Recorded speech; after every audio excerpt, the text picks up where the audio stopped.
difference between stagnant water and living water is that there's a voltage in living water.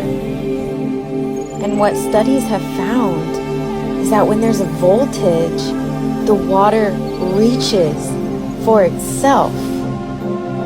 A kind of magnetism. A bridge forms. A bond. Water seems to know its own and reaches for it.